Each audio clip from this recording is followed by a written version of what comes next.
Eh, Berjumpa lagi dengan kami, Relawan Jurnal Indonesia.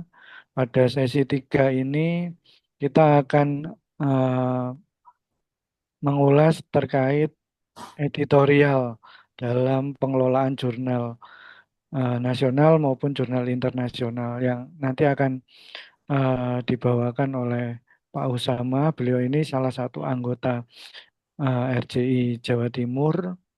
Nanti kita akan bagi dua sesi. Yang pertama adalah sesi penjelasan dari Pak Usama, kemudian dilanjutkan dengan sesi tanya jawab. Sembari menunggu teman-teman yang lain, kami persilahkan waktunya untuk Pak Usama. Monggo. Baik, terima kasih Bapak Ketua, Bapak Yusuf Adam Hilman. Bismillahirrahmanirrahim. Assalamualaikum warahmatullahi wabarakatuh. Selamat sore dan salam sejahtera untuk kita semua. Senang rasanya saya diberikan kesempatan untuk barangkali bercerita pengalaman saja gitu ya. Sependek pengalaman yang saya miliki, dan alhamdulillah berkat rekomendasi dari Bapak Ketua, saya tercatat sebagai anggota Relawan Jurnal Indonesia per 2025 akhir 2026 lah ya, berarti saya masih magang lah istilahnya di RJI. Bapak Ibu sekalian, adapun pengalaman saya mengelola jurnal sejak tahun 2015 lah ya, 2009 saya masih baru masuk jadi dosen di UMM, dan itu masih zaman jurnal cetak. Saya belajar-belajar kemudian mendirikan jurnal apa namanya yang OJS itu ya tahun 2015 lah seperti itu. Dan jurnal saya masih Sinta 2 ya. Masih Sinta 2. Ada dua jurnal yang kami apa namanya yang kami kelola berstatus Sinta 2, kemudian satu Sinta 3, satu jurnal baru masih EISSN. Kemudian beberapa, alhamdulillah beberapa jurnal yang kita dampingi di UMM itu mulai mereka belum bersinta sampai alhamdulillah di UMM ada dua Scopus, kemudian ada beberapa yang Sinta 1 dari Sinta 4 naik Sinta 1 kemarin, salah satu yang kami dampingi karena di UMM itu ada task force untuk pendampingan. Kemudian hari ini atas berkenan dari Bapak Ketua, Bapak Adam Hilman, saya diminta untuk apa namanya berbicara terkait dengan bagaimana penyusunan editorial, kerja editorial, dan sebenarnya harus seperti apa kita. Saya pernah menjadi asesor Arjuna selama berapa 5 tahun lah ya, dan tahun ini tidak ya, untuk periode ini tidak, sehingga saya bisa berani untuk mencoba memberikan gambaran kira-kira kerja itu seperti apa. Pada intinya Bapak Ibu sekalian, ini kita rasakanlah sebagai pengelola jurnal itu, baik buruknya jurnal itu semua diarahkan kepada editor. Kalau bagus editornya dipuji, kalau jelek editornya dicaci. Kita yang dicaci. Ketika ada artikel yang kita publish, maka editorlah yang bertanggung jawab terhadap kualitas, bukan pada autornya, apalagi reviewernya. Jadi itulah pentingnya kemudian kita memahami kerja kita sebagai editorial team, ya.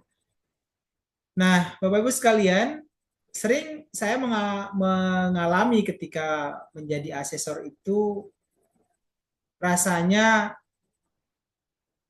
editor itu tidak pernah hadir dalam artikel yang dia tangani. Buktinya ketika artikel itu terpublish ya banyak artikel yang di bawah standar, di bawah kualitas. Kadang hanya sekedar publish saja begitu ya. Bahkan antara satu artikel dengan artikel yang lain meskipun mereka bertemplate kelihatannya beda sekali begitu ya.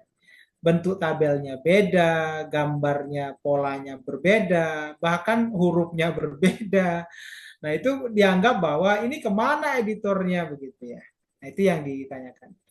Dan saya merasakan Bapak Ibu sekalian, bagaimana kerja editor itu penting dan saya rasakan sekarang saya alhamdulillah menjadi reviewer di beberapa lah ya jurnal top Q1 misalnya karena bidang saya sustainability, bidang saya untuk lektor kepala saya sekarang itu adalah apa, literasi lingkungan, ekologi dan sains berkelanjutan sehingga beberapa jurnal ini alhamdulillah di EDS ini jurnal tema sustainability terbaik rasanya di dunia. Saya sudah tiga empat kali lah menjadi reviewer di sini sampai kemarin masih juga. Kemudian di Studies in Educational Evaluation ini masih hari ini ada yang masih saya review. Kemudian di SSHO sudah 6 kali. Kemudian ada lagi jurnal sustainability yang bagus Q1 juga. Di WDS World Development Sustainability juga masih berjalan. Kemudian yang MDPI ini Education Science juga tema-tema sustainability saya diminta untuk menjadi reviewer. Di situ saya belajar bahwa peran editor mereka itu luar biasa. Jadi mulai dari artikel yang dikirim, kemudian pemilihan reviewer, penanganan sampai artikel itu terbit, memang editornya itu luar biasa. Mungkin karena mereka jurnal besar ya, mereka berbayar dengan harga yang mahal, mereka mungkin tidak seperti kita yang ya kembang kempis begitu, sehingga mereka kerjanya itu memang benar-benar profesional. Nah, dari pengalaman ini coba saya rangkum. Yang pertama begini, mengapa kemudian saya mencoba untuk menerka, mengapa Pak Ketua itu mengambil tema ini untuk kita bahas hari ini, gitu ya? Karena kita paham bahwa editorial itu adalah mesin reputasi jurnal. Ya, saya katakan mesinnya. Kalau mesinnya mogok nggak jalan, kalau mesinnya jelek, ya tadi jelek pasti akan dicaci, jelek pasti akan akreditasinya buruk. Kenyataannya bahwa artikel yang baik itu bisa datang sesekali saja. Gitu. Bahkan kadang-kadang kita tuh menerima sampah. Gitu.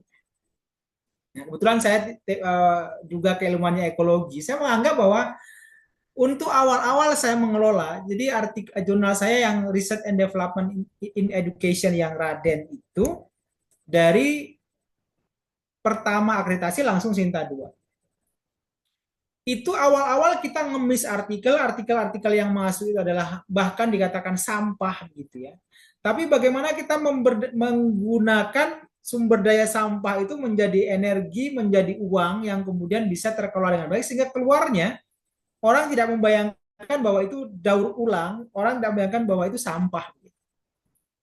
Nah, disitulah kemudian saya meminta kepada tim kami dalam pengelolaan jurnal itu bahwa harus membangun budaya editorial yang baik. Rumusnya begini, ini mungkin bisa jadi pelajaran. EIC kami nggak akan percaya dengan saya. Saya tidak boleh percaya dengan handling editor, dengan apapun menyebutnya section editor. Tidak boleh percaya dengan reviewer. Kita tidak boleh saling percaya. Karena kalau kita percaya begitu saja, loss itu hasilnya itu. Hilang itu. Maka kemudian kita akan ada recheck. Dicek kembali, benar nggak kerja editor saya, benar nggak reviewer itu mereview dengan baik. Sampai kemudian reviewer akan cek, benar nggak handling dan managing editor itu bekerja dengan baik. Nah, Bapak Ibu sekalian, teman-teman pengelola jurnal dan pemerhati jurnal lah ya hari ini, ada 3 hal yang harus kita pahami bahwa kita itu harus meyakinkan sistem scholarly merit itu berjalan.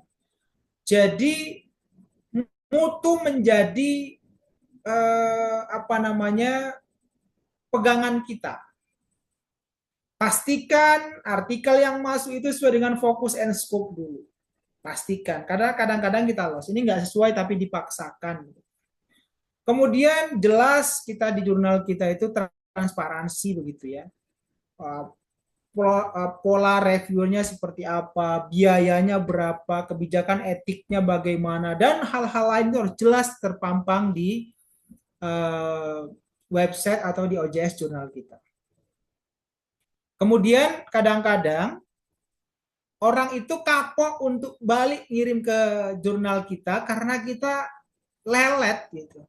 Nah, pengalaman kami alhamdulillah autor itu pasti akan kembali lagi ke jurnal kami untuk submit, membawa teman-temannya, membawa kabar dan segala macam. Kami informasi dari teman ini, dari ini dan segala macam. Bahkan langganan kami banyak dari berbagai negara begitu ya, termasuk misalnya dari Filipina itu karena apa? Eh, dari mulut ke mulut mereka mengatakan di sini itu editorialnya maksimal, cepat, konsisten. Kemudian bebas konflik kepentingan. Sehingga kemudian para penulis dan reviewer ketika kita tugaskan juga akhirnya bisa kembali untuk mau bekerja. Nah, jadi kita tuh kadang-kadang kan hanya mengatakan oke okay, standar kita kalau udah terbit yang penting terbit tepat waktu.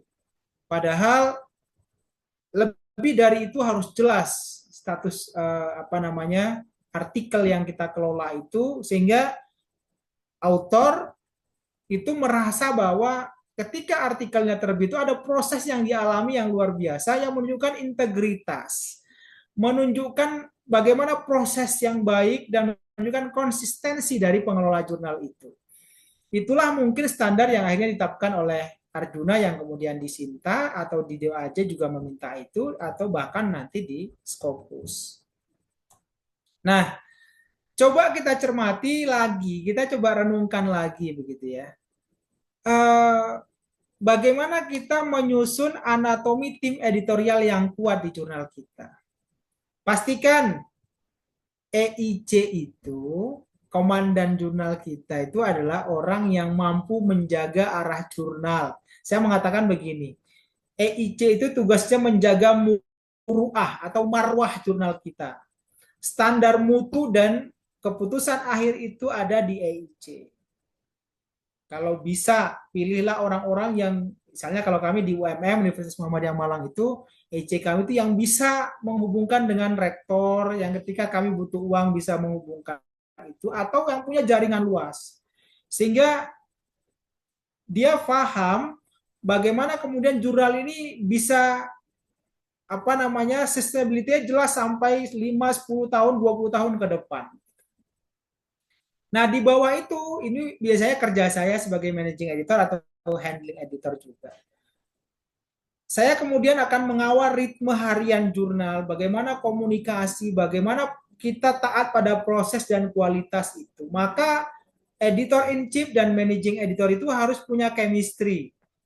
Ya, ya. Ibaratkan kita ya penyuka sepak bola begitu ya. EIC itu yang punya klub lah ya. Nah, managing editor itu ya coachnya lah. Ya ibaratkan saya ini Hansi Flick atau Arbeloa atau siapalah ya begitu ya yang bisa menerka maunya apa namanya pemilik klub itu seperti apa. Jadi ritmenya harus dipahami. Dia harus paham betul bagaimana spirit jurnal itu. Nah, kemudian di bawah kita baru bekerja tim-tim kami. Misalnya ini tim kami di JCSE ya, Jurnal Sinta 3 ya, Jurnal Pengabdian. Ini tim kami kalau yang rock apa namanya Pink ini beliau adalah EIC kami di Jurnal Pengabdian gitu ya. Nah, yang lain itu adalah editor kami. Ini mampu memahami bagaimana maunya bos kami di jurnal Community Service and Empowerment itu. Kemudian berikutnya adalah para editorial board. Nanti saya akan mencoba mendeskripsikan bagaimana kerja di tempat kami ya, di jurnal kami. Mungkin juga samalah dengan teman-teman di jurnal yang lain. Polanya siapa sebenarnya editorial board itu? Apa bedanya dengan reviewer? Kemudian kita juga butuh tentu ada orang-orang yang paham terkait dengan bagian OJS-nya, karena saya ini orang pendidikan biologi agak susah tuh kalau suruh mengelola website dan segala macam. Maka kita serahkan ke bagian Infocom. Ada bagian-bagian teman-teman kami dari teknik informatika yang mampu mengelola itu. Yang ngedit dan lain sebagainya, template dan segala macam ada juga orangnya. Nah, saya ingin menggarisbawahi terkait dengan beda reviewer dengan editorial board. Sebenarnya kalau diakreditasi Bapak Ibu sekalian, teman-teman sekalian, dua orang ini kerjanya sama, dicek apakah mereka pernah mereview, ya. Jadi sebenarnya editor board itu juga reviewer, ya. Kalau reviewer jelas reviewer. Nah, polanya seperti apa? Bagaimana pola perekrutannya kalau di kami itu begini. Kalau ada penulis yang kira-kira tulisannya itu bagus, paling ngerti jurnal kita, tawari dia sebagai reviewer. Ternyata dia mereviewnya kok bagus gitu. Sesuai dengan keinginan kita, mainnya di substansi. Nah, maka jadikan dia reviewer tetap yang kira-kira juga paham dengan nuansa jurnal kita, tarik dia sebagai editorial board. Jadi dewan ahli, dewan pakarnya jurnal kita. Bahkan ketika dia kemudian bagus, tarik dia mungkin sebagai editor jurnal kita atau tarik dia sebagai bos di jurnal kita kalau memang bagus. Jadi urutannya seperti itu. Reviewer, author dulu, dia naik jadi reviewer, reviewer naik jadi editorial board. Nah, jadi kalau itu konsisten kita lakukan, perannya jelas, bagaimana alur eskalasi di jurnal kita, dia paham ritme jurnal kita itu seperti apa, kemudian para boardnya aktif dan orang-orang yang mutakhir, ingat kan kemarin di syarat apa namanya, di syarat akreditasi itu kan dicek itu editorial board, reviewer adalah orang-orang yang punya track record publikasi 5 tahun atau bahkan 3 tahun terakhir, tidak hanya level nasional tapi internasional. Nah, juga saya bilang, saya tekankan juga, kita sebagai pengelola jurnal, saya pribadi dan teman-teman itu juga haruslah penulis yang baik. Kenapa saya mau kemudian menjadi reviewer di tempat lain? Kenapa saya mau menjadi reviewer di jurnal-jurnal internasional? Karena saya harus belajar juga. Maka kita adalah orang-orang yang tidak pernah lepas, tidak pernah berhenti untuk belajar. Yang kemudian akan kita refleksikan ke jurnal kita. Saya juga harus sering menulis biar tahu rasanya bagaimana di reject, bagaimana direview, bagaimana mengomentari, bagaimana kemudian menulis artikel yang bagus, sehingga standar itu akan terbawa ke jurnal kita. Bayangkan kalau kita tidak pernah menulis, gitu. Maka kami punya grant itu untuk teman-teman di jurnal kami, harus orang-orang yang juga sering menulis, bahkan kami punya fee khusus untuk publikasi bagi teman-teman yang mengelola jurnal kami, begitu. Ya, dari mana uangnya? Ya dari EPC itulah, ya. Kalau kami ya alhamdulillah, karena kalau di JCSE itu uangnya tidak kami bagi-bagi, ya bisalah kami kumpulkan untuk bisa berangkat ke Thailand, ke Malaysia, kemarin bisa ke Turki, bisa bulan depan bisa ke Cina dan segala macam. Bisalah, cukup itu untuk jalan-jalan merefresh kita biar nggak terlalu suntuk ngurusi jurnal, biar ada manfaatnya. Begitu ya Pak Ketua, ya ada manfaatnya Pak Ketua bisa ngelola jurnal itu Pak Ketua.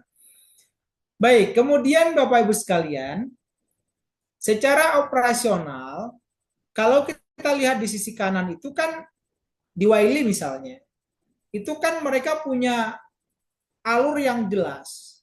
Bagaimana autor itu submit artikel sampai artikelnya dipublikasi itu kan tertata dengan jelas. Ada informasi yang bisa kita baca. Maka kalau bisa juga di sistem editorial kita informasi mengenai author guideline itu harus jelas. Apa yang harus mereka pikirkan, apa yang harus mereka pahami mulai dari sebelum mereka submit sampai artikel mereka accepted, bahkan ketika mereka publish itu seperti apa yang harus mereka pahami. Nah, jadi itu yang saya waktu jadi asesor juga mencermati, kebanyakan jurnal-jurnal Indonesia itu agak pelit tuh menyampaikan author guideline gitu. Padahal author guideline itu adalah informasi yang benar-benar harus dikonsumsi oleh penulis sebelum mereka mempublikasi ke jurnal kita. Sehingga kalau Bapak Ibu kadang-kadang menemukan artikel yang tidak sesuai dengan gaya selingkung jurnal kita, jangan-jangan itu kesalahan kita yang kurang memberikan informasi yang benar, yang lengkap di author guideline kita. Nah, kerja cepat kita yang sehingga kita bisa dikatakan sebagai orang yang profesional dalam mengelola jurnal itu eh, begini, Bapak Ibu sekalian, saya itu pernah submit ke jurnal terindeks Scopus. Direview 5 kali selama 1 tahun, ujung-ujungnya reject. Itu kan sakit hati gitu. Rasanya sakit hati. Kalau sekarang sudah biasa. Biasa. Tapi biasanya autor itu akan lebih suka, ya samalah kalau kita dulu nembak pacar gitu ya, nembak calon gitu ya. Kalau ditolak lebih awal itu kan enak daripada digantung gitu ya. Nah, kita mungkin juga jangan sampai menggantung autor gitu. Cepat diperiksa, kalau memang jelek, reject gitu. Nah, itulah fungsinya kita kemudian bekerja secara profesional dalam sistem editorial kita. Screening teknis, formatnya nggak sesuai, reject. Ya. Kelengkapannya nggak lengkap, reject. Kemudian dia ada dimensi etik yang mungkin tidak terpenuhi, silakan reject misalnya.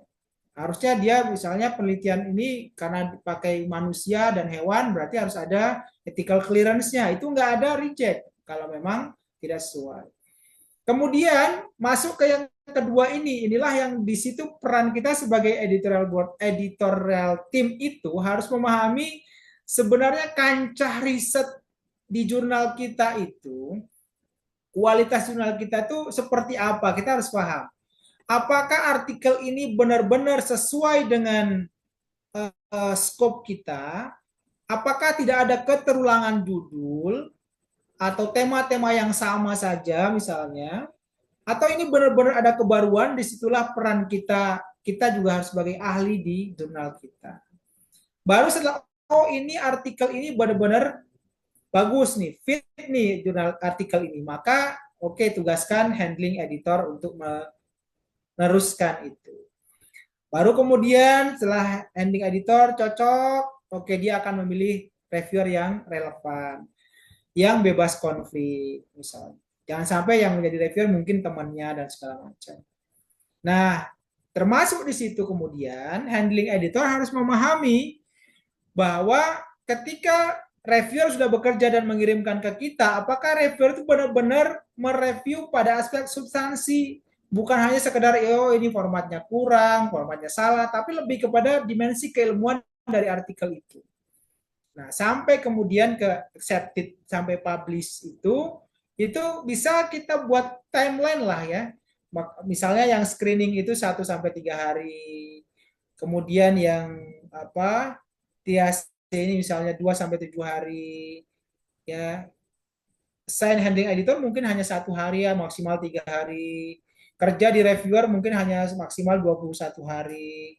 Sampai kemudian jelas. Coba kita lihat ya, jurnal-jurnal top itu, pengalaman saya misalnya kemarin submit di jurnal-jurnal Elsevier itulah ya. Itu kan mereka jelas. Decisionnya mulai dari submit itu untuk dilanjut seperti apa. Sampai kemudian dari accepted sampai terbit itu berapa hari. Nah, itu mereka punya angka itu, ya, punya estimasi sehingga autor itu membayangkan kalau saya submit ke jurnal ini, artikel saya itu kalau diterima, kalau layak dengan menurut tim jurnal ini, tim editor jurnal ini, maka dia akan memikirkan, oh saya submit hari ini, ya paling cepat berapa bulan ke depan artikel saya baru bisa publish misalnya seperti itu. Nah, itu kebutuhan yang harus dipahami dan harus kita sediakan sebenarnya untuk author. Jadi pengalaman saya, jurnal yang mapan ya kelompok-kelompok besar itu, mereka punya informasi tahapan yang jelas mengenai proses di jurnal itu yang bisa dikonsumsi oleh para autor atau peneliti. Nah, kemudian kalau memang di jurnal kita itu sumber dayanya terbatas, maka mungkin saran saya prioritaskan 5 hal ini gitu ya. Ya. apakah ketika artikel itu masuk benar nggak sesuai dengan fokus and scope, sesuai nggak dengan template, gaya citasinya sesuai nggak gitu ya, fokus ke situ. Kemudian screening awalnya di checklist saja, ada kebaruan nggak, sesuai dengan fokus and scope nggak, etiknya bermasalah apa enggak, bahasanya oke apa enggak, secara metodologi seperti apa. Nah, kemudian saya menuliskan di sini, reviewer itu adalah database yang hidup. Kita itu boleh gonta-ganti reviewer, reviewer itu bisa bisa ganti, copot, pindah dan segala macam gitu ya. Tergantung lebih kepada bagaimana kualitas dia mereview. Kemudian kalau kita kemudian sudah mendapatkan masukan dari para reviewer, kita kan harus ada keputusan kepada autor. Ini harus revisi. Kita pun harus bisa memahami reviewer itu maunya revisi pada bagian apa, kita harus pahami. Sehingga kalau nanti autor merevisi dan kita terima, apakah kita memutuskan accept it gitu ya, atau lanjut ke round kedua atau ke round, bahkan round ketiga itu, ronde ketiga, ronde kedua, ronde ketiga, berdasarkan pemahaman kita mengenai apa yang menjadi masukan para reviewer. Ya. Kemudian yaitu kalau yang bagian 5 ini pasti sudah jelas Bapak Ibu, karena syarat pengajuan jurnal, syarat akreditasi itu kan sudah diminta tuh yang nomor 5 ini gitu ya. Jadi selama ini begitu ya, ini kembali saya tekankan Bapak Ibu sekalian, teman-teman para apa namanya pengelola jurnal, kita membayangkan bahwa jurnal kita itu, website jurnal kita, OJS jurnal kita itu ibaratkan rumah makan Padang lah ya, yang kalau kita lihat dari jauh itu terpampang jelas tuh menunya apa saja. Sehingga website jurnal kita itu adalah etalase tentang tata kelola jurnal kita. Pengalaman bahwa penulis yang baik itu akan menilai kualitas editorial itu berdasarkan pemahaman mereka dari author guideline-nya. Seperti itu. Nah, saya mencoba untuk membaca-baca beberapa jurnal besar atau beberapa publisher besar lah ya. Di Nature misalnya itu kan lebih menekankan pada bagaimana artikel itu, artikel yang masuk pada mereka itu harus punya apa namanya, ketajaman bidang keilmuan jurnal itu. Itu benar-benar, jadi saya ketika diminta mereview di beberapa jurnal Q1 itu memang yang masuk ke kita untuk direview itu memang sudah apa sesuai dengan selera para pengelola jurnal itu. Jadi memang sudah ada novelty-nya kelihatan banget. Jadi kita sebagai reviewer hanya tinggal memberikan penguatan-penguatan saja begitu. Ya, mungkin juga sama di jurnal yang lain. Tapi saya melihat misalnya di PLOS ONE misalnya itu lebih kepada bagaimana respon yang tepat waktu gitu ya. Jadi proses mereka jaga. Jadi reviewernya merespon seperti apa, editornya responnya seperti apa, penulis merespon seperti apa. Gitu. Itu juga saya rasakan di MDPI gitu. Itu dia minta reviewnya cepat sekali, ya reviewernya cepat sekali dan benar-benar dicermati begitu ya. Nah kita kalau di MDPI itu meskipun ya tentu banyak kontroversi sekarang ya, di MDPI dianggap apalah segala macam, tapi saya kira MDPI itu bagus gitu ya. Itu kita sebagai reviewer itu dibayar 50 sampai 100 CHF ya, kira-kira lah, kira-kira 1 juta sampai 2 juta dalam bentuk voucher. Benar-benar mereka melihat bagaimana respon penulis, respon reviewer gitu ya. Kemudian kalau di BMG itu lebih kepada independensi editor gitu. Jadi ada beberapa jurnal yang memang editornya itu apa namanya, orang lepas gitu. Saya pernah ditawari misalnya di Frontiers misalnya gitu ya. Itu benar-benar uh, orang yang menjadi editor itu adalah orang-orang yang paham betul bidang itu, yang dia bisa mengawal dan bisa menghubungkan dengan reviewer.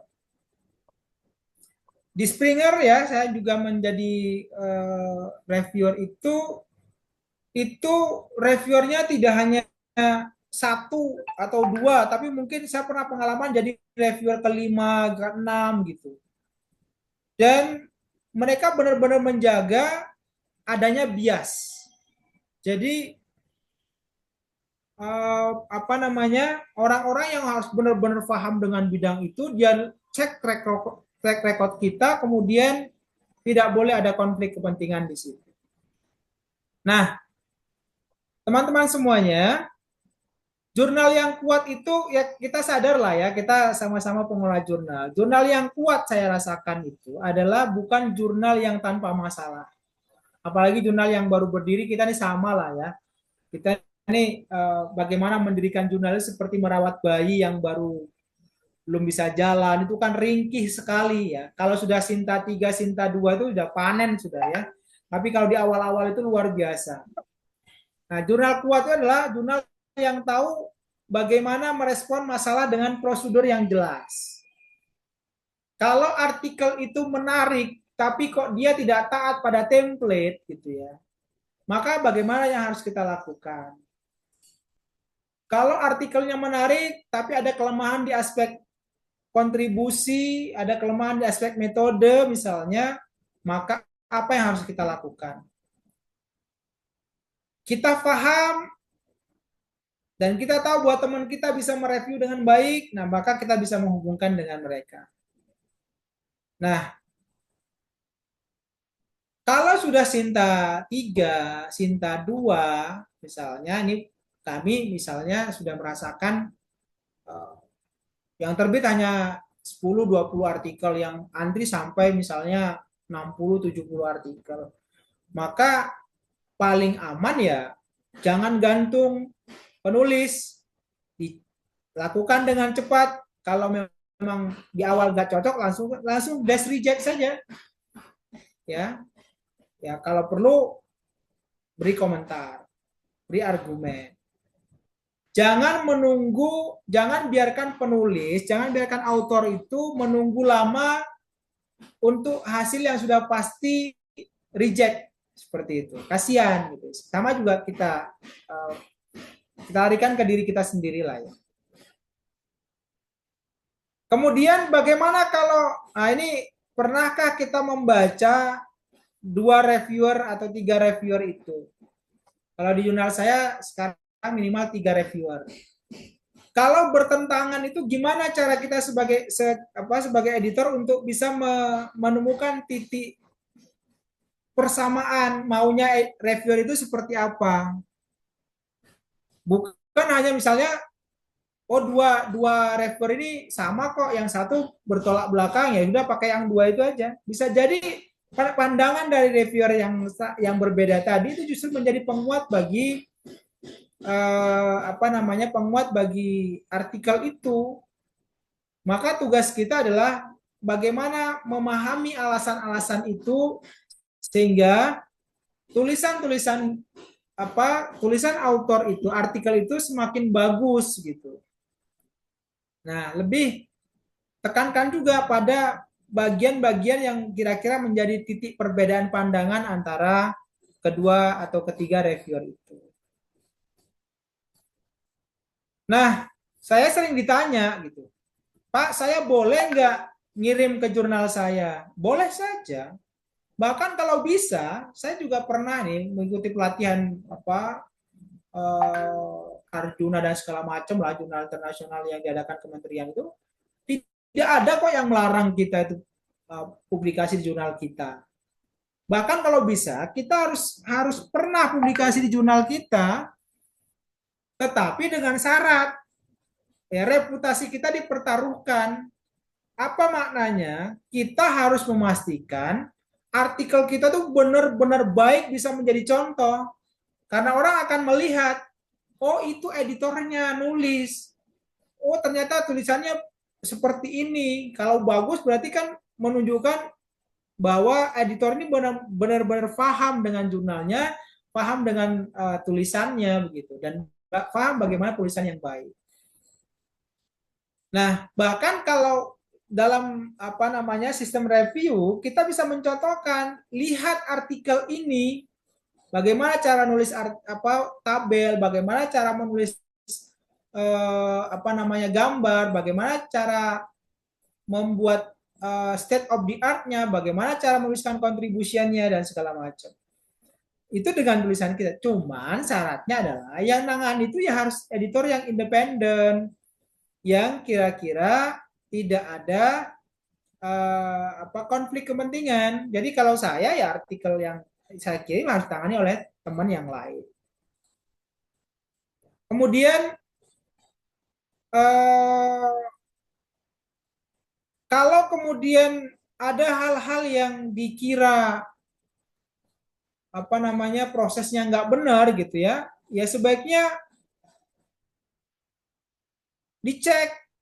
Maka tadi saya katakan kita tidak boleh percaya pada teman kita editor yang lain. Ya. Maka saya biasanya dari 5 atau 6 tim kami itu nanti satu orang yang bagian mempublish terakhir akan ngecek ulang overview dari atas, dari judul sampai ke daftar pustaka.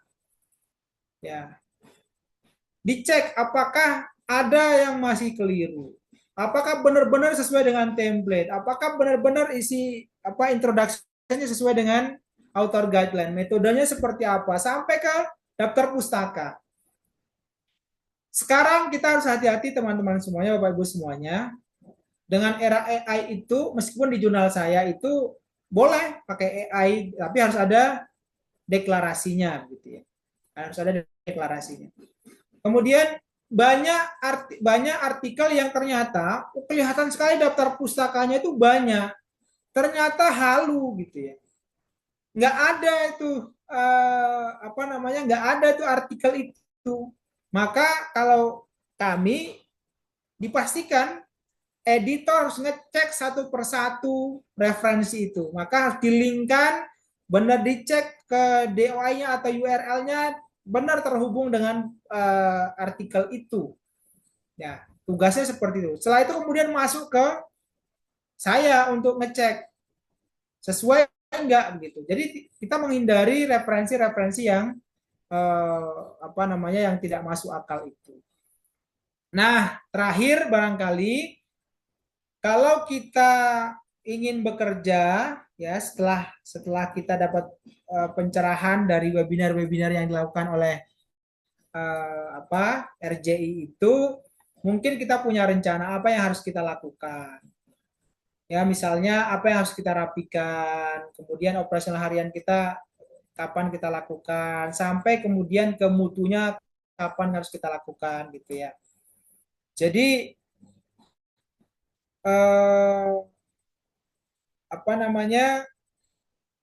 kita harus bisa memastikan bahwa jurnal kita tuh tidak hanya sekedar, sekarang kan trennya sudah bahasa Inggris semua ya, tidak hanya sekedar pindah ke bahasa Inggris untuk kesan internasional, tapi benar-benar kita jaga kualitas jurnal kita mulai dari petunjuknya adalah author guideline-nya itu, petunjuknya adalah template itu kalau memang ada template, petunjuknya adalah informasi yang ada di OJS kita, yang kemudian kita kawal sampai terbitnya artikel tersebut sampai publish begitu ya. Nah, jadi kita harus bisa memahami, kita sendiri sebagai pengelola jurnal, sebagai editor jurnal itu harus memahami dan bersenyawa dengan jurnal kita. Jurnal kita tuh maunya seperti apa.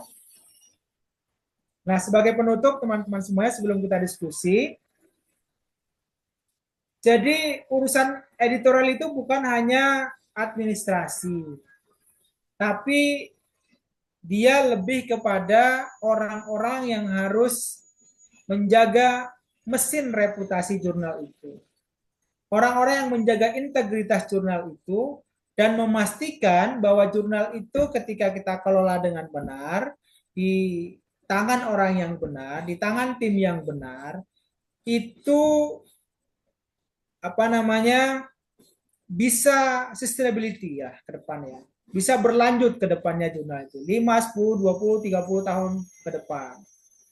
Nah, maka mulai dari kebijakan itu ya, mulai dari author guideline yang jelas, kemudian ketika kita memilih apa keputusan menerima artikel itu harus jelas argumennya, mereject juga harus jelas argumennya, termasuk kemudian menggabungkan pandangan-pandangan dari reviewer kita untuk kita kirim ke author untuk direvisi juga harus dengan apa namanya informasi yang benar, hasil sintesis dan pembacaan kita, dan tentu kita sudah mulai membangun budaya editor dan reviewer yang profesional. Nah, bagaimana caranya? Ya, kami meskipun tidak banyak, ya mulailah bayar reviewer itu harus mulai dibayar gitu ya. Meskipun reviewer itu tidak banyak mengharap itu sebenarnya, tapi kita sudah mulai mempekerjakan begitu kan. Ya meskipun tidak besar, kalau kami Jurnal Sinta 2 itu bayarnya ya hanya 100-200 ribu begitu ya kepada reviewer, sekedar ganti pulsa. Nah, kemudian eh, editor juga perlulah kita hargai sebagaimana yang seharusnya, ya minimal SK-nya jelas dan segala macam. Sehingga ketika editor dan reviewer itu bekerja dengan baik, maka budaya profesional itu bisa kita penuhi di jurnal kita. Nah, itu teman-teman semuanya, kita masih punya waktu beberapa menit untuk diskusi. Mohon maaf di beberapa bagian ya banyak banyak tipenya karena baru tadi saya buat PPT-nya, dan tadi malam Pak Ketua kami masih itikaf karena di UMM wajib itikaf sehingga tidak tidur gitu kan, dan pagi ini ada 2 webinar juga yang harus dilakukan. Tapi kira-kira teman-teman semuanya, Bapak Ibu semuanya, kembali saya ulang statement saya di awal tadi bahwa baik buruknya artikel, baik buruknya jurnal itu semua kembali kepada kita yang disebut sebagai editor. Ya, komentar biasanya di penilaian Arjuna itu adalah editor tidak hadir dalam artikel, editor lalai, editor tidak memahami dan lain sebagainya, editor tidak konsisten dan lain sebagainya. Maka kita orang yang telah mewakafkan diri kita kepada jurnal yang kita kelola itu harus benar-benar bersenyawa betul dengan jurnal yang kita kelola. Terima kasih Bapak Ketua. Saya kembalikan. Mungkin ada pertanyaan. Mohon maaf. Assalamualaikum warahmatullahi wabarakatuh. Waalaikumsalam warahmatullahi wabarakatuh. Oke, terima kasih Pak Usamah atas materinya luar biasa. Kami berikan kesempatan ke Bapak Ibu peserta webinar Tadarus Jurnal, bisa resen Bapak Ibu, monggo. Silahkan Pak Rian.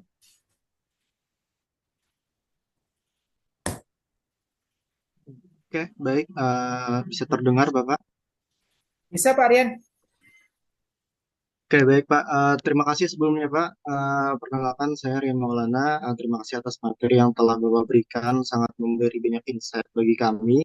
Pertanyaan saya, mungkin saya ingin mengetahui tentang apa yang membedakan editorial jurnal yang bereputasi dan yang belum bereputasi.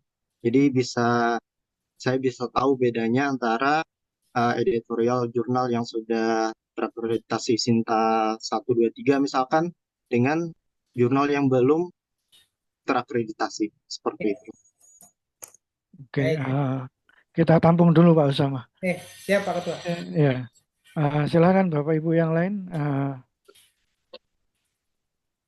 Jika ada pertanyaan, sambil kami bacakan pertanyaan di kolom chat. Silakan Pak Ishak. Oke, terima kasih Pak. Ya, mohon izin Pak bertanya untuk um, terkait untuk yang setelah reviewer memberikan komen, itu kan biasanya ada editor yang mengirim untuk request revision, Pak. Nah, di request revision kami selama ini, itu biasanya hanya menuliskan, Pak, bahwa langsung memberikan eh, dua file dari reviewer berbeda dan diminta penulis untuk mengecek langsung di situ catatan review dan memberi tanggapan, termasuk memberi highlight pada bagian yang sudah direvisi. Kami tidak menuliskan yang saya rasa tadi Bapak sempat mention soal merangkum itu, merangkum apa-apa saja komen dari reviewer untuk diberikan ke author. Mohon pencerahan untuk bagian itu, Pak. Terima kasih. Baik, Oke, saya bacakan satu pertanyaan dari kolom komentar Pak Usama. Nah, habis itu bisa ditanggapi. Dari Pak Putra Agina, beliau bertanya terkait bagaimana strategi mendapatkan artikel dari autor internasional ataupun strategi mendapatkan editorial dan juga reviewer internasional. Silahkan Pak, bisa ditanggapi. baik. Terima kasih Pak Ketua dan Bapak Ibu, teman-teman semuanya luar biasa. Saya jawab yang paling belakang aja ya dulu, yang pertama. Bagaimana mencari apakah author, reviewer, editorial board misalnya. Sekarang itu gampang, kita sudah ada namanya ResearchGate. Kita bisa mengakses jurnal-jurnal secara gratis ya. Kelompok Elsevier sudah open access semuanya. Maka tugas kita memang rajin-rajinlah kontak, rajin-rajinlah komunikasi. Memang pengalaman saya pernah sehari itu ngirim 30, 40 gitu ya. Mungkin yang respon cuma satu. Enggak apa-apa, itu bagian dari proses. Bagian dari proses. Nah, saya juga pernah begini, ketika saya mensitasi beberapa penulis luar negeri yang bagus, dia kemudian merespon dengan baik, terima kasih, katanya udah mensitasi artikelku gitu. Nah, bahkan mengirimi berbagai file yang terkait dengan riset itu gitu. Ya, saya pernah ngirim lewat pesan ResearchGate, saya pernah email juga. Kemudian coba saya tawari, saya bilang, saya ini punya jurnal, mau nggak? Ya, cuman ini voluntary, saya bilang gitu ya. Ini kami jurnal gratisan. Nah, boleh nggak boleh berkenan nggak kamu jadi editorial board, reviewer segala macam? Mereka berkenan gitu. Mereka berkenan. Meskipun tidak dibayar, meskipun kadang-kadang ada yang enggak apa-apa, pasang aja namaku katanya. Ya, meskipun nanti mungkin aku akan tidak terlalu aktif, tapi kamu boleh memasang namaku. Nah, itu pola-pola yang bisa kita lakukan. Pengalaman saya mendapatkan reviewer, editorial board yang bagus itu dari Eropa, dari Afrika, dari Amerika, kemudian beberapa negara Asia, itu seperti itu. Jadi lewat komunikasi email, lewat kemudian ResearchGate, lewat media-media sosial begitu. Bahkan kemarin ada yang lewat IG begitu ya. Ketika kita komunikasi, loh kok cocok, nah dia berkenan dipasang. Nah kemudian ada lagi momen-momen seminar internasional. Kami pengalaman di beberapa seminar internasional itu, ketika luring, itu kami datang ke kampus, beberapa kampus lah begitu ya, yang mengadakan. Kemudian kami ngobrol dengan reviewer itu, dengan pembicara itu, dengan narasumber itu, kemudian kami tawari gitu. Dia berkenan, meskipun ya tokoh lah di perjurnalan begitu, berkenan begitu. Nah itu cara yang bisa kita lakukan. Kemudian ya kita sering mengirim gratis seperti itu ya, gratis. Terutama negara-negara yang berkembang itu senang kalau gratisan itu, dan sampaikan bahwa kamu bisa mengirim informasi ini ke teman-temanmu. Kami yang langganan itu ya dari negara Afrika, dari Filipina dan segala macam, itu hampir tiap edisi itu ada begitu ya, karena kita jaga komunikasinya. Itu Pak kira-kira caranya untuk mendapatkan ya. Seringlah memang emang harus menjual dalam tanda kutip, menjual diri lah ya, menjual diri kepada khalayak ya, kita ngalah lah gitu. Kemudian tadi pertanyaan juga yang bagus. Saya juga baru melaksanakan beberapa tahun terakhir inilah ya. Kalau bisa Pak, ketika reviewer sudah mereview dan ngirim ke kita, tolong dibaca.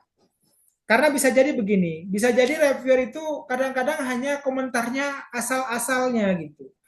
Asal-asalan, hanya komentar terkait dengan template, salah ketik, bukan ke substansi. Maka tugas kita harus menambah juga, tidak apa-apa, itu boleh kita menambah komentar itu. Kemudian, nah ketika kita membaca 2 atau 3 reviewer itu, hasil review mereka, kita akan tahu bagian apa saja yang mereka komentari dan ada nggak yang kira-kira bertentangan gitu. Ya, ada yang nggak yang kira-kira bertentangan. Kalau bertentangan di situ kita kemudian harus menemukan titik tengahnya. Atau jangan-jangan dari 2 atau 3 reviewer yang kita pasang itu belum masuk ke area substansi. Maka kita harus membantu atau bahkan mencari reviewer yang lain. Kemudian kalau sudah, ini juga tolong mulai diperhatikan mungkin ya Bapak Ibu teman-teman semuanya. Wajib ketika autor itu merevisi, yang pertama kalau bisa mereka mengaktifkan track change di Word itu sehingga tahu apa yang direvisi. Kita juga kalau jadi penulis harus mengaktifkan seperti itu, wajib ya. Kalau memang benar nggak mampu, minimal ditandai kuning mana bagian-bagian yang direvisi, itu wajib. Nah, kemudian yang kedua, ini pengalaman di berbagai jurnal Scopus yang kami submit dan alhamdulillah bisa terbit itu wajib kita membuat satu file yang berjudul Respond to Reviewers. Jadi reviewer 1 komennya apa, respon kita apa, revisinya di halaman berapa atau dalam bentuk apa gitu. Di bagian mana, itu harus ada. Nah, kami alhamdulillah di jurnal kami sudah kami wajibkan ya setahun ya, beberapa nomor terakhir inilah ya, itu untuk menuliskan respon to reviewer sehingga kita bisa melihat apakah semua komentar yang ada dari para reviewer itu terakomodasi dan direvisi oleh para autor ketika merevisi. Atau mungkin mereka nggak merevisi atau mereka nggak setuju, mereka bisa merespon itu bahwa misalnya ada bagian-bagian ini, misalnya gini, bisa jadi reviewer mengatakan tolong ganti ini dengan referensi baru. Nah, padahal itu misalnya riset pengembangan yang dia benar-benar pakai Tiaga Rajan et al. Misalnya tahun 1974. Itu kan tidak boleh diganti karena itu memang referensi babonnya, maka dia harus memberikan respon bahwa itu benar-benar sumber primer yang harus dimunculkan. Nah, seperti itu. Kemudian pertanyaan yang tadi, yang pertama, bagaimana membedakannya? Membedakannya lebih kepada kinerja, Pak. Kinerja dari editor. Kalau jurnal-jurnal awal, itu biasanya single fighter. Satu orang bertindak untuk semuanya. Nah, jurnal-jurnal yang kalau bisa yang sudah bagus itu, sepertinya tidak pernah dikelola oleh satu orang. Sebaiknya dikelola oleh beberapa orang. Minimal ada timnya. Nah, kalau ada tim itu kan terjadi transfer pemahaman. Ya, ada pembanding. Jadi ada yang nangani, ada yang layout, ada yang dan segala macam sehingga kemudian tidak terlalu repot. Nah, semakin banyak orang yang terlibat, meskipun tetap ya seperti yang saya katakan tadi, harus ada satu orang yang menjadi penjaga gawang agar tidak kebobolan. Nah, tapi dengan banyak orang yang bekerja, itu kemudian tugas itu terbagi, ya, terdelegasikan ke orang lain sehingga kita tidak terlalu repot. Nah, maka ada satu orang yang benar-benar menjaga kualitasnya dan masuk ke dialah artikel terakhir itu sebelum dipublikasi. Jadi bedanya lebih kepada kinerja dari masing-masing. Tapi kalau memang misalnya ada satu orang yang bisa mengurus semuanya, ya berarti dia hebat. Nah, kalau kami dua jurnal yang kami kelola itu orang-orangnya sama, tapi masih bisa jalan, ada 6 orang. Kemudian di beberapa dari itu juga mengelola jurnal pengabdian dengan tambahan yang lain. Jadi alhamdulillah, meskipun kita tidak bagi-bagi uang, tapi minimal ya adalah kita tabung untuk bisa jalan-jalan atau THR-an dan segala macam. Ya tidak mahal ya, karena EPC Cinta 3 itu kan berapa Pak Ketua? Biasanya 500 ya, 500 sampai 750 gitu ya. Ya, kalau Sinta 2 bisalah narik 1 juta, 1,5 juta atau 2 juta dan segala macam. Ya bisalah untuk bayar-bayar lainnya gitu.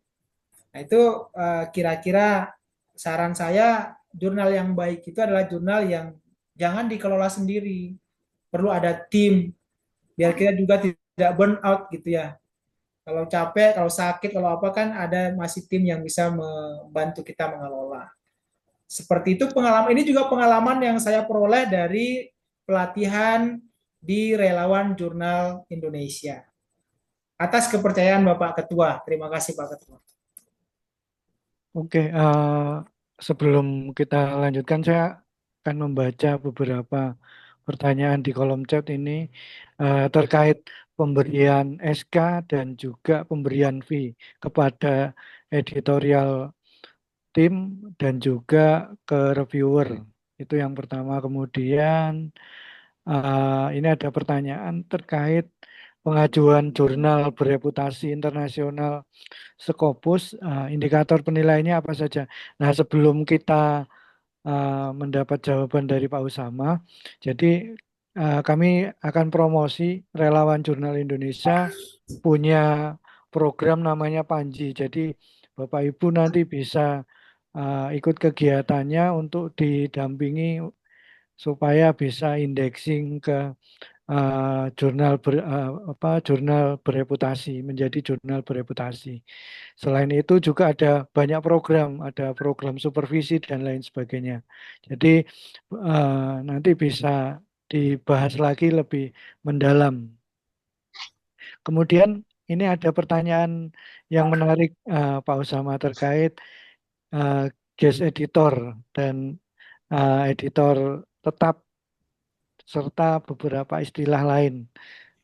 Ini mungkin nanti perlu dijelaskan sedikit terkait editorial tim ini. Ya.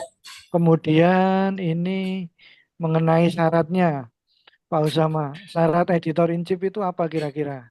Monggo. Terima kasih Pak Ketua. Pertanyaan luar biasa yang untuk akreditasi Scopus tidak saya jawab ya Pak Ketua ya.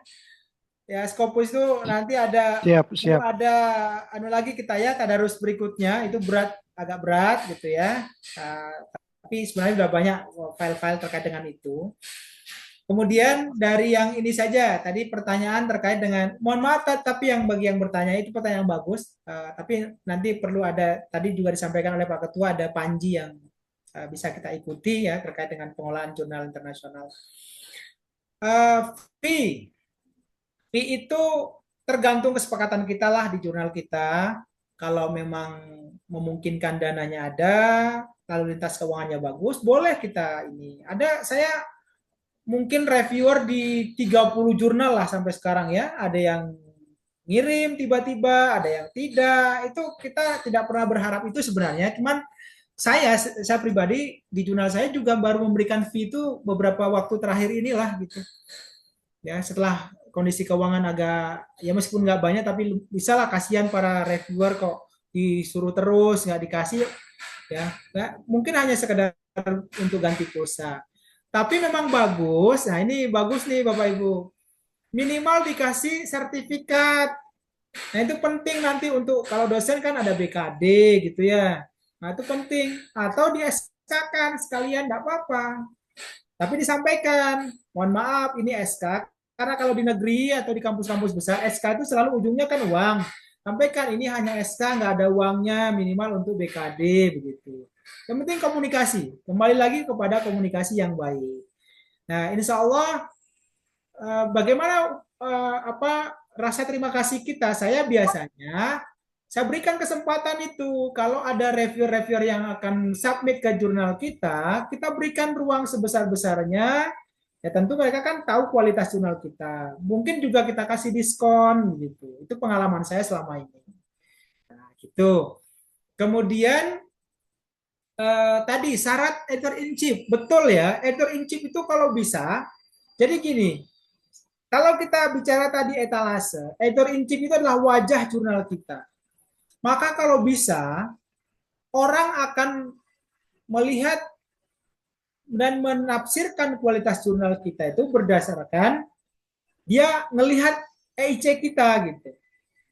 EIC-nya nih, wah ternyata high index scopusnya cuman satu misalnya. Itu pun tahun berapa terakhir dia nulis di Scopus. Nah, itu kan menjadi presiden buruk terhadap jurnal kita. Tapi oh ternyata di di Scopus dia agak lumayan. Kemudian apa di Google Scholar kemudian artikelnya banyak, kemudian jumlah citasinya sangat tinggi. Dan dia terkenal misalnya ya di kancah keilmuan itu. Nah, itu bisa menjadi apa namanya gambaran bahwa dia benar-benar paham dengan jurnal itu dan dia bisa menjadi wajah jurnal itu. Maka pilihlah orang-orang yang kira-kira layak menjadi duta dalam tanda kutip, layak menjadi tokoh atau yang ditokohkan di jurnal kita. Kalau kami Prof. Atok misalnya ya dari UMM itu, nah beliau juga kami ini karena beliau juga asisten rektor. Jadi kalau kami butuh nih apa namanya dukungan dari pimpinan, nah beliaulah yang komunikasi. Beliau aktif juga di himpunan apa namanya HPPBI, nah itu untuk berhubungan dengan pihak luar. Beliau juga profesor yang kemudian punya jaringan. Nah itu yang kemudian bisa membantu mengembangkan jurnal kita sehingga kita membayangkan bahwa kita jurnal kita tuh masih punya sustainability lah beberapa tahun ke depan gitu. Nah itu kira-kira syarat untuk apa namanya mencari EIC yang tepat dan harus sefaham dan semisi dengan editornya yang lain, dengan managing editor, dengan handling editor. Maka jurnal itu adalah sebuah keluarga yang seiring seirama dan sepemahaman. Gitu. Jangan sampai satu ngambek, hilang, nah buyar tuh jurnalnya. Karena saya rasakan di beberapa jurnal seperti itu. Saya menemani di UMM itu ada 65 jurnal yang harus kami dampingi dengan tim, itu ada juga yang kadang-kadang bermasalah seperti itu. Begitu Pak Ketua? Ya, terakhir Ustadz ini Ya. dari Pak Samrudin ini. Silahkan Pak Samrudin terakhir ini. Terima kasih.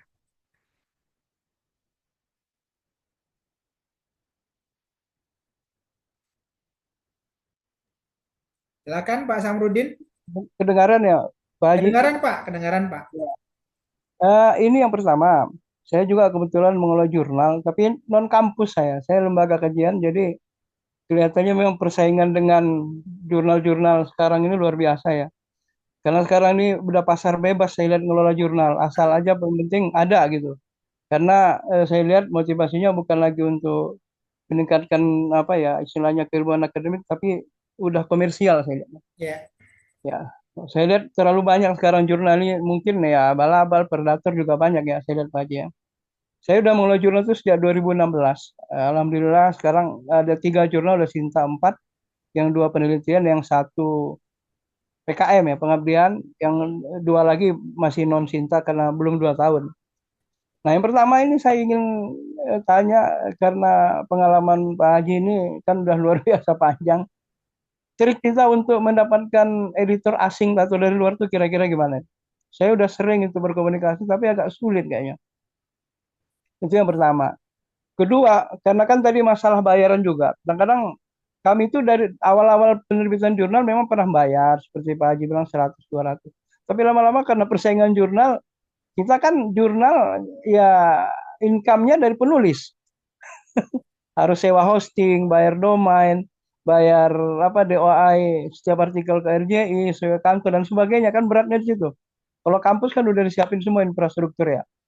Nah, triknya itu agak sulit tuh supaya kira-kira ya dalam bahasa ininya lah mereka nggak dibayar masih mau gitu loh Pak Haji jadi editor. Nah selain editor mungkin reviewer juga. Triknya gimana tuh? Karena kami udah agak lama ini Sinta 4 terus mau naik ke Sinta 3 kemarin hanya kurang 2 poin sebenarnya bisa Sinta 3. Karena udah sebenarnya udah target itu tahun ini harus Sinta 2, tapi ya adalah kita tahu sendiri asesor di Arjuna itu ya. Pak Haji juga tahu lah, paham ya. Nah, itu yang pertama. Yang kedua tadi kan soal referensi ya. Kadang-kadang ada referensi yang udah cukup lama. Tapi itu referensi itu memang referensi yang pamungkas gitu loh maksudnya ya. Tapi kita tuh di template kita udah buat atau di atur guideline kita udah buat referensi itu minimal jurnal 5 tahun. Penerbitan 5 tahun terakhir. Non jurnal 10 tahun terakhir. Nah, itu saya sering tuh menghadapin seperti itu tuh. Bahkan dia ada autor yang menolak, akhirnya mereka cabut artikelnya karena referensi itu tidak dimuat. Nah, waduh, saya bilang gimana? Karena pertama kan kita harus sesuai dengan template nih. Saya bilang, masa nggak ada referensi terbaru tentang kutipan yang diambil di dalam citasi yang diambil dimasukkan ke dalam tulisan. Saya bilang begitu. Wah, nggak bisa karena ini memang referensi pamungkas. Nah, saya bilang kan ilmu berkembang terus, coba deh. Nggak juga, akhirnya dia alta artikelnya, Pak. Dan itu saya alamin ya beberapa kali, jadi agak sulit juga ya. Kalau misalnya menghadapi begini ini gimana? Akhirnya sekarang kami agak kesulitan juga mendapatkan artikel nih. Karena dibilang, wah jurnalnya itu agak sulit tuh masuknya, terlalu ketat. Gitu loh Pak Haji, ini gimana nih kadang-kadang menghadapi terlalu ketat, harus melalui ini. Ya memang proses OJS kan begitu kan. Kalau nggak begitu ya kita nggak bisa naik kelas nanti. Sinta 4 terus, Sinta 5, 6 terus kan. Nah Baik, mungkin dua itu aja pertanyaannya. Terima kasih Pak baik. Haji. Terima kasih Assalamualaikum. Mas Harudin. Salam. Selamat sore. Izin Pak Ketua. Ya, silakan. Baik, termasuk ada yang protes. Jawab pertanyaan saya belum dijawab. Oh iya, terkait dengan guest editor ya. Bapak Ibu sekalian, kita sama lah ya pernah mengalami hal-hal yang seperti yang disampaikan Pak Samrudin tadi. Berat itu di awal mengelola jurnal gitu ya. Bahkan ya kita patungan, urunan biasa itu. Nah, kalau sudah masuk Sinta, kita sudah mulai bisa menarik EPC, bayar dan segala macam. Kami meskipun sudah Sinta 2 sejak tahun berapa ya, itu juga baru membayar reviewer itu ya baru beberapa waktu terakhir ini aja gitu. Nah, banyak cara yang bisa kita lakukan untuk menarik atau memastikan bahwa editor, reviewer tidak lari seperti tadi. Kalau saya contohnya, beberapa reviewer itu dan beberapa editor itu ketika saya menulis, itu saya pasang mereka juga untuk menjadi co-author, menjadi tim penulis saya gitu. Nah, berarti kan tadi saya sampaikan, pengelola jurnal juga haruslah penulis yang baik.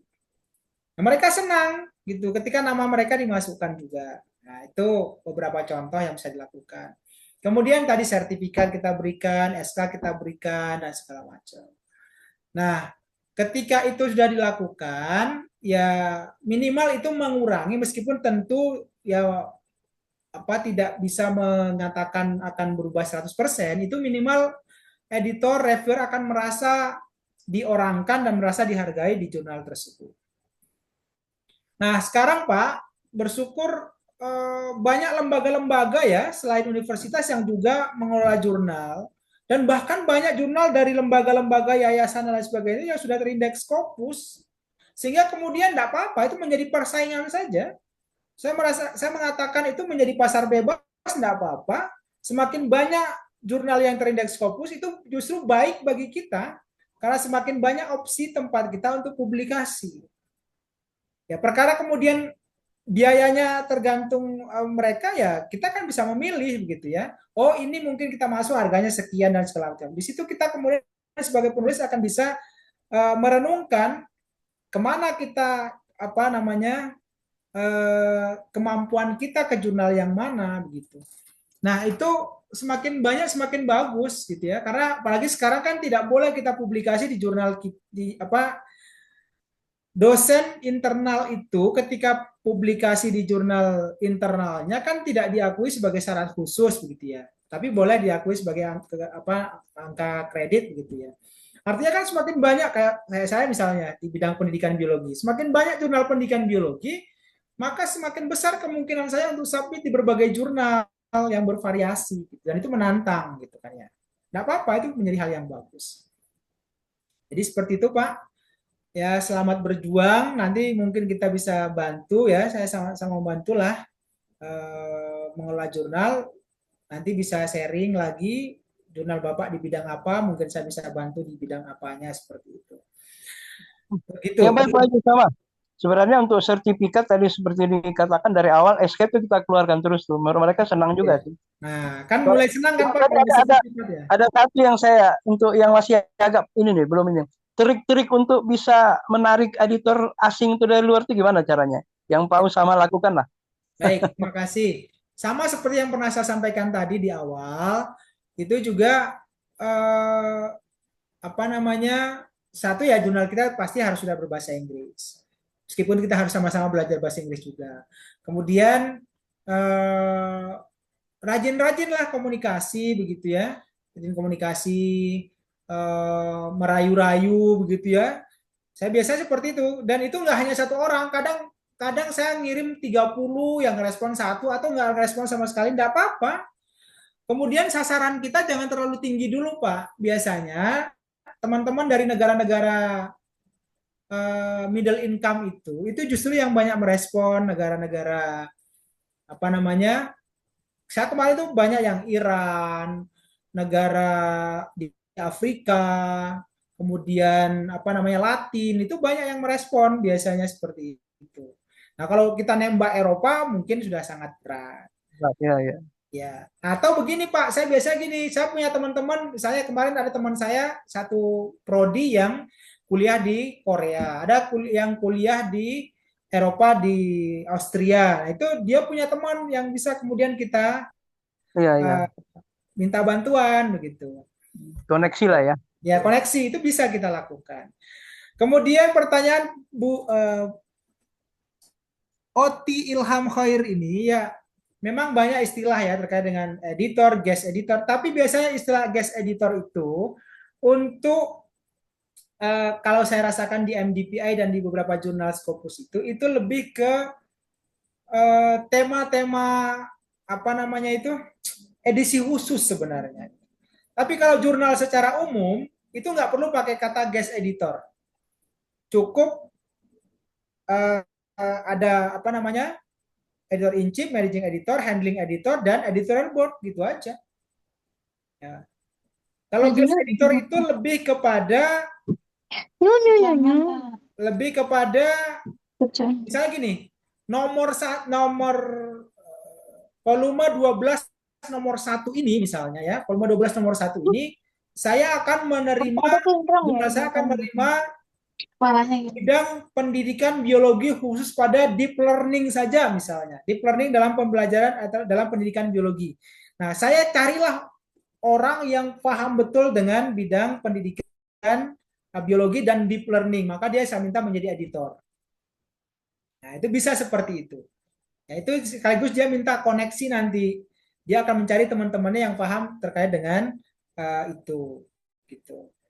Nah, itu bisa paten ya kalau memang kemudian dia bagus, atau kalau enggak jadikan editor board saja seperti itu Pak, kira-kira terkait dengan fungsi guest editor. Lebih kepada, kalau saya ya, pengalaman saya lebih kepada tema khusus di jurnal kita itu. Kalau misalnya ada jurnal kita terbit 10 dan 10-10-nya itu ternyata fokus pada pendidikan konservasi begitu ya, maka ada orang yang kita percaya paham betul dengan pendidikan konservasi itu, kita jadikanlah dia jadi guest editor karena mungkin dia tahu juga orang-orang yang layak menjadi reviewer di bidang itu.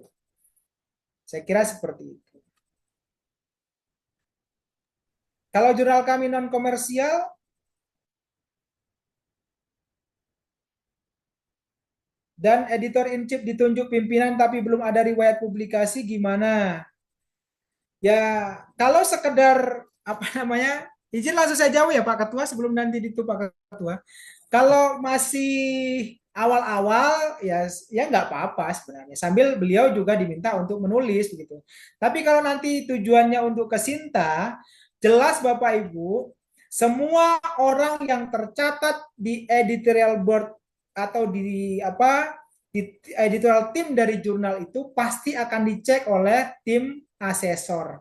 editornya ini, editor in chiefnya ini nulis nggak 3 tahun terakhir, ada nggak yang internasional. Makanya kan kita melingkan dengan Scopus dan Google Scholar gitu ya. Kalau nggak pernah nulis ya pasti nilainya akan jelek gitu. Nah, enaknya Arjuna itu Bapak Ibu karena penilaiannya itu kan kita udah tahu sebenarnya. Sehingga kita bisa menyesuaikan kebutuhan-kebutuhan yang diminta itu. Oke, kalau pengen nilainya bagus di eh, apa namanya editorial timnya ya berarti orang-orang yang kita tunjuk di editorial tim itu orang-orang yang juga menjadi penulis yang baik begitu. Ya kira begitu.